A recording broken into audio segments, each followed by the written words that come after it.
In a previous episode, The Mandela Effect, I mentioned how some things get remembered differently depending on who you are and how you remember it.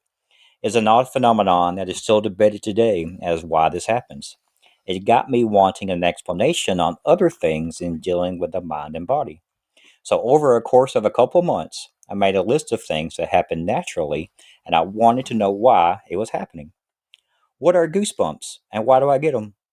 Why the hell can I get this song out of my head? What exactly is deja vu, and why do I experience it? Why, when I drive over a tall bridge, I get the urge to drive off the edge? What exactly is deja vu, and why do I experience it? I Today, I'm was going to waiting do for my. that. First, let's take a look at deja vu, which is actually French for already seen. In the Mm. simplest terms possible, deja vu describes that fascinating and strange experience where you feel that something is very familiar, but you also know that this feeling of familiarity should not be as strong as it is. We have all had that feeling sitting somewhere and thinking that you have lived this before. But why? Did we just forget about doing this before? Is it memories from another life? Did I eat too many edibles? Here are a couple of theories I found on WebMD. First theory is the familiarity and retrieving. The parts of your brain that recognize familiar things and recall why they're familiar are supposed to work together. If you recognize something as familiar without the recall process kicking in to tell you where you recall it from, that may feel like deja vu. Encoding and retrieving. Think of encoding as input. Your brain is taking in information and processing it as memories. Retrieval is the opposite, playing information that's already been encoded. These two processes work separately, but if they switch on together, you might think that the new information you're taking in is old information you're retrieving. So it's kind of getting the wire switched up. The next one, the dual consciousness. Some experts suggest that our brains have two types of consciousness, one focused on the world outside us and one focused on our inner mental processes. The dual consciousness theory of deja vu suggests that when you're tired or distracted, you might mistake what you perceive with your outer focused consciousness as a product of your inner focused one. So something new you see may seem to be a memory. Another theory is called precognitive response. It's your brain's way of letting you know that you're familiar with a certain situation, but it also acts as a warning that something might not be right. To me, I think the answer lies somewhere in the combination of all those theories, basically saying it is due to memory processing and the brain's interpretation of familiarity. The theory behind the next topic, coined the call of the void. The call of the void is a psychological phenomenon that describes a sudden urge to do something risky, such as jumping from a high place or swerving into traffic. It's also known as the high place phenomenon. What I'm kind of curious is like, what is it whenever instead of, like when you, instead of feeling compelled to jump off the cliff or whatever, Mhm. what is it, whenever you feel compelled to push somebody off? Or, It's, or it's, like it's whenever a you very like, similar situation. oh, It, is mhm. it called something else? No, no. If you do it, it's called murder. But if you don't, it's just thoughts. It's It's like, just it's thoughts. just, you know, Hearing voices that are trying to persuade you to do something dangerous can be cause for alarm. However, the call of the void is a common experience and not a sign of insanity or a sign of you becoming a serial killer. Regardless, they are strange thoughts that could be disturbing. So, why do we have them, Donkey? Well, here are some theories for why this might be happening. One is survival mechanism. The brain might simulate potential outcomes to help us make better decisions. A safety alarm telling you to be careful, in a sense. Swerving into oncoming traffic, bad. Staying in my lane, good. Another thing was curiosity. The human mind has a fascination with the forbidden or the taboo. We have all said, I wonder what will happen if I fill in the blank with any verb you choose. Just like we were saying, I wonder what if I push this person, or if I swerve my car, or if I jump. Just remember the saying, curiosity killed the cat. The next thing I wrote down was earworms. An earworm, also known as stuck song syndrome, is defined as a catchy piece of music or saying that gets stuck in your head and repeats uncontrollably. We have all been there. You hear that one song 2 weeks ago, and piece of it continues to play in your head. You have heard numerous songs since, but why does your brain play this on a loop? This phenomenon has actually been studied, so besides the mind being a prick, as discussed prior, here are some reasons as to why this happens. According to the research conducted by Dr. Kelly Jakubowski at Durham University, stated that music that is fast, quiet, generic, and has an easy to remember melody is more likely to become an earworm. Once again, see the song Shake Me Down. He says the same thing over and over again. That's all I freaking repeat.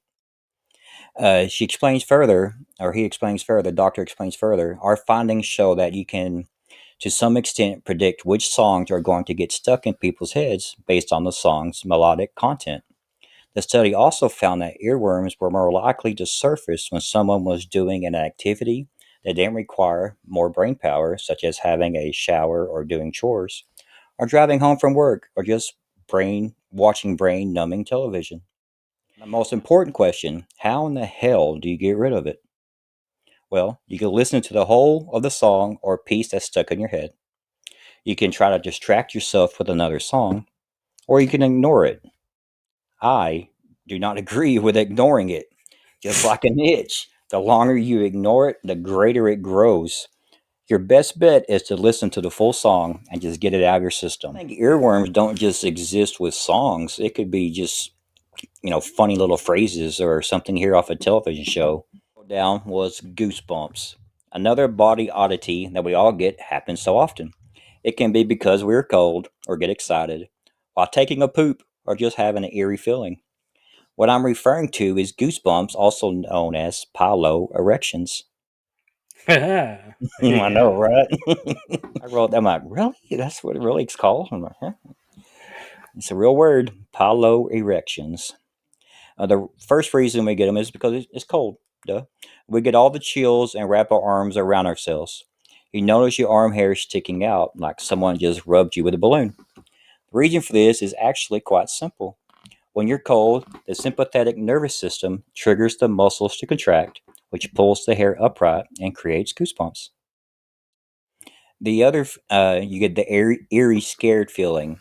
We all get that creepy feeling up our neck, and sometimes you actually shiver. Once again, you get those goosebumps. The reason for this one is a little more interesting. This is an example of a vestigial trait, which is a characteristic that was useful in our ancestors, but now has little usefulness. Once again, since goosebumps make your hair raise on your body, it made our ancestors appear larger since they were hairy as fuck. Um, question: do you are you one of those people? Because it's I think it's like 25% of people are genetically predisposed to actually get goosebumps and chills while listening to certain songs. Uh, I could get goosebumps listening to certain songs. Yeah. But I remember on Friday nights, before we played football, we all have to line up on the sidelines and listen to not the Pledge of Allegiance, but the national anthem, and just sitting there staring at the flag and just waiting for them to blow the whistle to go. Man, I could feel my hair raising on my arms. I could feel it on the back of my neck. I would get so pumped up just by that moment and hearing that song, knowing we're about to go to battle or go to war in a football game, and it's got me really, really pumped. God, football's so gay. You made football Good news and got that special tingle. Not the tingle you need medication ointment for, but that warm feeling tingle. Well, maybe. Well, we might need ointment for that too. Well, anyways, the excited goosebumps are caused by an adrenaline rush, which causes your muscles to contract. Basically, when Ooh. you are experiencing extreme emotions, just like we were talking about, the muscles under your skin become more electrically active. My favorite reason why we get goosebumps is when we poop. And this is actually a scientific thing. Just hear Okay, me out. I'm Just I'm hear me I'm, out.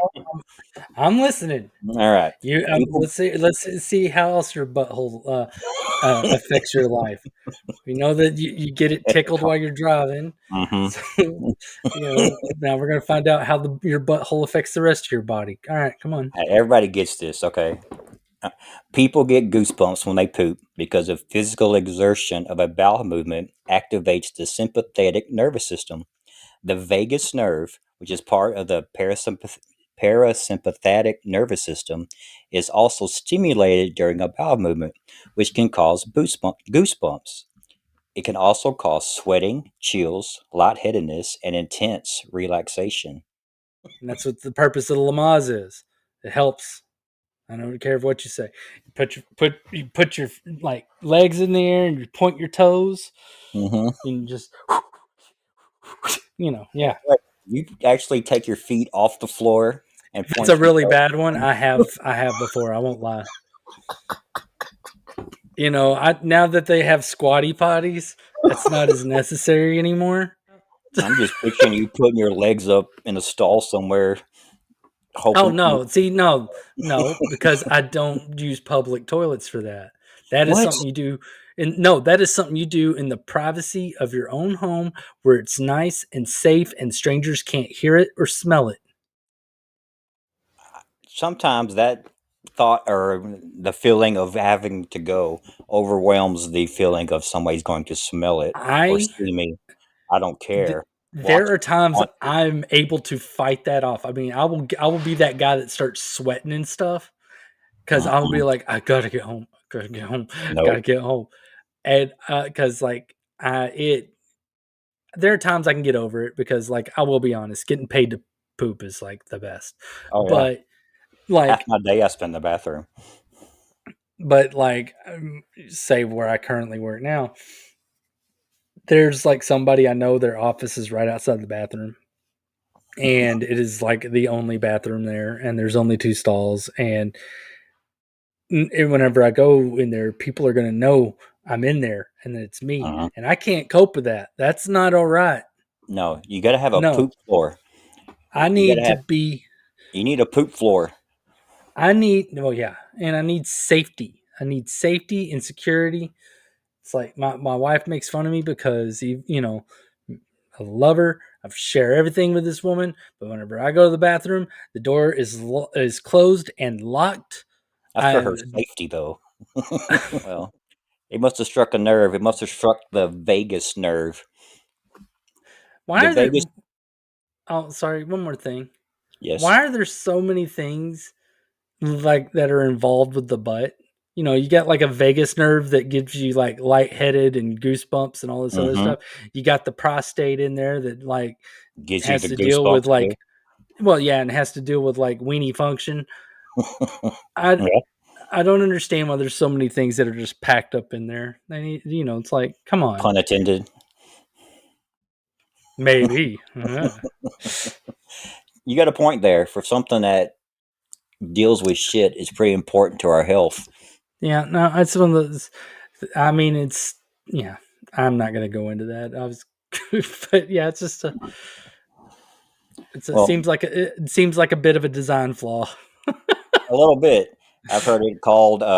Who described it? I think it was on Forgetting Sarah Marshall, where he says, "Why would God put a playground next to a sewer system?"